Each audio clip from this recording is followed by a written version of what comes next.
तो हेलो मेरे प्यारे दोस्तों, आप सब कैसे हो। उम्मीद करता हूँ आप सब अच्छे होंगे और मस्त होंगे। तो दोस्तों आज की क्लास में आप सभी का स्वागत है। तो चलिए दोस्त, आज की क्लास में आप सभी को बताएंगे कि कौन सा कहानी कौन राइटर लिखे हैं। आज की वीडियो में बताएंगे, यानी कि कहानी और लेखक के बारे में आज बात करेंगे। कहानी और लेखक के बारे में क्लास 10th का, ठीक है दोस्त। तो चलिए वीडियो को अब शुरू करते हैं और बता देते हैं इसके बारे में पहले कि इसको पढ़ना क्यों ज़रूरी है। दोस्त इसको अगर आप लोगों पढ़ लेते हैं, अगर इसको पूरा आप लोग पढ़ लेते हैं ना, इसको आज भी कंफर्म कर लेते हैं ना, तो आप लोग के मैट्रिक के एग्ज़ाम में, यानी मैट्रिक एग्ज़ाम में कम से कम 5 से 6 मार्क आप लोग का है जो कि कन्फर्म मिलेगा। 5 से 6 मार्क आप लोग को कन्फर्म मिलेगा, ठीक है। तो इसको क्या है, याद कर लेना है। इसको याद कर लेना कैसे, इसको याद करने का तरीका हम बताएंगे कैसे याद करेंगे। इस वीडियो को आप लोग एक बार मान लीजिए देख रहे हैं, अभी एक बार और देख लीजिएगा ना, तो आप लोग को दोबारा पढ़ने का ज़रूरत नहीं है। ऐसा ट्रिक आज लाए हैं, आप लोग को बता देंगे। एक बार में आप लोग देख लीजिएगा, वीडियो पूरा याद हो जाएगा। तो चलिए वीडियो को शुरू करते हैं। तो चलिए दोस्त, पहला है श्रम विभाजन और जाति प्रथा। श्रम विभाजन और जाति प्रथा के लेखक कौन है, तो भीमराव अंबेडकर। और है क्या, निबंध है। तो इसको आप लोग ट्रिक पर बैठाते हैं। देखिए तो यानी कि श्रम विभाजन और जाति पाति के बारे में ज़्यादा कौन बोलते थे, तो कौन बोलते थे, तो भीमराव अंबेडकर थे। भीमराव अंबेडकर थे जो हम एक निबंध के लिख कर सबको बताते थे। निबंध लिख कर सबको बताते थे जाति प्रथा श्रम विभाजन के बारे में, ठीक है दोस्त। तो इसको याद कर लीजिएगा कि श्रम विभाजन और जाति प्रथा के लेखक कौन है, तो भीमराव अंबेडकर है। और है क्या, था निबंध है, ठीक है दोस्त। दूसरा, 20 के दांत। 20 के दांत के लेखक कौन है, तो नलिनी बिलोचन शर्मा।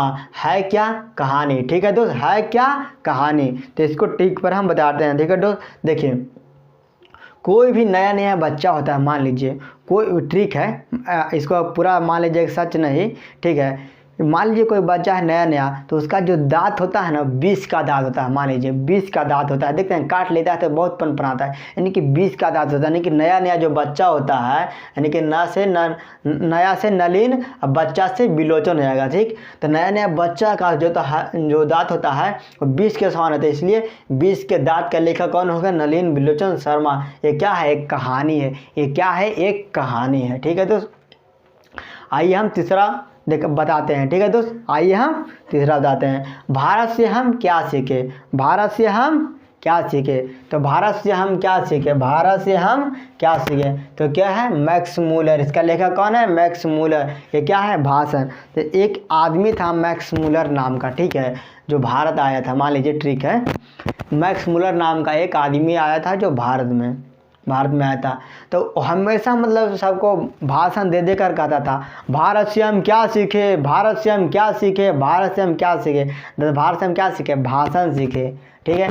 तो एक ट्रिक है कि भारत से हम क्या सीखे, भारत मैक्स मूलर आया था भारत, जो बोलता था हमेशा भारत से हम क्या सीखे, तो क्या देता था, भाषण। इसलिए इसका क्या है, भाषण, ठीक है दोस्त। क्या है, भाषण है।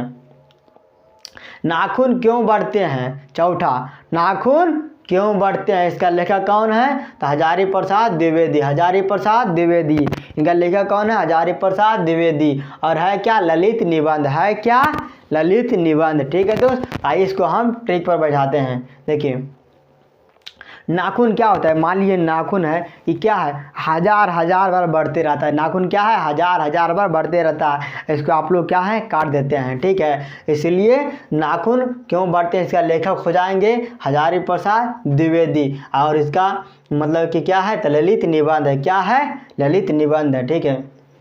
आइए पांचवा बताते हैं, ठीक है। नागरी लिपि।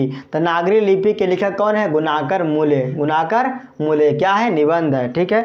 मान लीजिए नगर में कोई लड़का रहता है, देखते हैं जो थोड़ा अच्छा गुण वाला होता है, मनु को बहुत ज़्यादा जानता है, ठीक है, पढ़ा लिखा होता है, तो उसको गुणवान बोलते हैं, ठीक है। तो यानी कि पूरा नगर में है जो सबको सिखाते रहता है। सिखाता है क्या है, निबंध लिखने का सिखाता है। गाँव में, शहर में कोई अगर गुणवान लड़का रहता है, ठीक है। तो नागरी लिपि का क्या हो गया, गुणाकर मूल्य, क्या है, निबंध है, ठीक है दोस्त।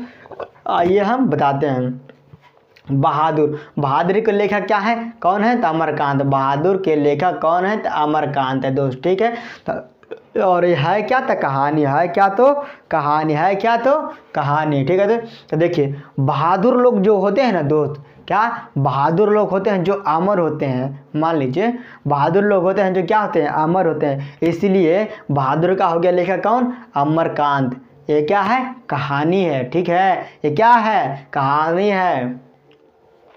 आइए सातवां, परंपरा का मूल्यांकन। क्या है, परंपरा का मूल्यांकन। और इसका लेखक कौन है, तो रामविलास शर्मा। परंपरा का मूल्यांकन का लेखक कौन है, रामविलास शर्मा। क्या है, निबंध है। तो देखिए आप लोगों ने सुना होगा रामायण में, प्राण जाए पर वचन न जाए, प्राण जाए पर वचन न जाए। तो कौन में है, तो रामायण में है। तो ठीक है, यानी कि रामायण में है, तो यानी कि रामायण में कौन है ज़्यादा जिक्र था, किनका किया गया था, राम का, ठीक है दोस्त। इसलिए परंपरा निभाने वाले कौन है, तो राम। तो परंपरा का मूल्यांकन कौन हो जाएगा, रामविलास शर्मा है। तो है क्या, निबंध है क्या, निबंध है, ठीक है दोस्त। जीत जीत मैं निरखत हूँ, जीत जीत मैं निरखत हूँ के लेखक कौन है, तो बिरजू महाराज हैं। कौन है, बिरजू महाराज। और है क्या, था साक्षात्कार है, क्या साक्षात्कार है। तो इसका ट्रिक हो जाएगा। देखिए दोस्त, मान लीजिए कोई महाराज होता है, ठीक है, बिरजू नाम के कोई महाराज है।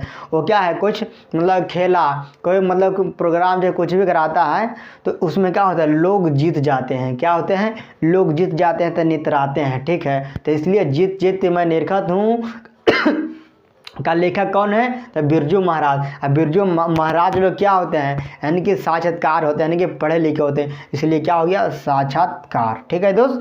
आइए नौवां क्या है, तो आबिनियो। आबिनियो का लेखक कौन है, तो अशोक वाजपेयी। आबिनियो का लेखक क्या है, तो अशोक वाजपेयी। है क्या, ललित रचना। तो देखिए तो ये है जो किसको ट्रिक पर है नहीं बैठाए हैं, हमको समझ में नहीं आता है इसका ट्रिक। तो इसको थोड़ा सा आप लोग कंठस्थ याद कर लीजिएगा कि आबिनियो के लेखक कौन है, अशोक वाजपेयी।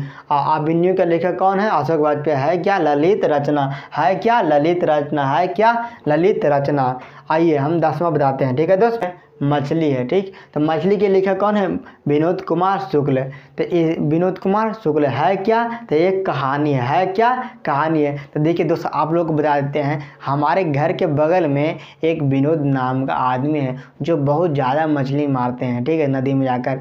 इसलिए उन्हीं पर हम बता दिए हैं ट्रिक कि मछली। तो मछली के कौन है, तो विनोद कुमार शुक्ल। है क्या, तो कहानी है, ठीक है दोस्त। है क्या, तो कहानी है, ठीक है दोस्त। नौबत खाने में इबादत। नौबत खाने में इबादत के लेखक कौन है, यतीन्द्र मिश्र। यतीन्द्र मिश्र, ठीक है दोस्त। ये क्या है, व्यक्ति चित्र है। देखिए आप लोग एक ट्रिक बताते हैं।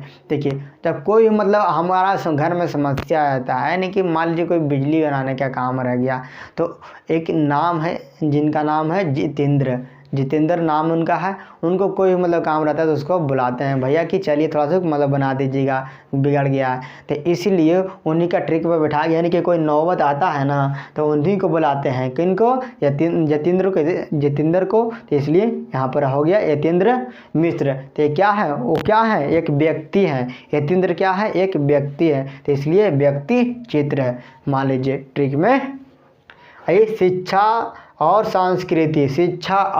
संस्कृति के लेखक कौन है, तो महात्मा गांधी। और महात्मा गांधी है, और क्या है, तो शिक्षा शास्त्र है।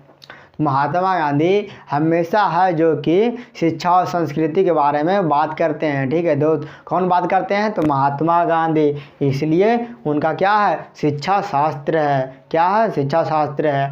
तो आप लोग को ये वीडियो कैसा लगा कमेंट करके ज़रूर बताइएगा। अगर अच्छा लगा होगा ना तो कुछ कमेंट में बहुत अच्छा सा कमेंट कर दीजिएगा, जिससे हमारा मन खुश हो जाए, ठीक है दोस्त। तो वीडियो को यहीं तक रखते हैं, और आप लोग को वीडियो कैसा लगा ज़रूर बताइएगा, ठीक है। तो चलिए दोस्त यहीं रखते हैं। जय हिंद, जय भारत।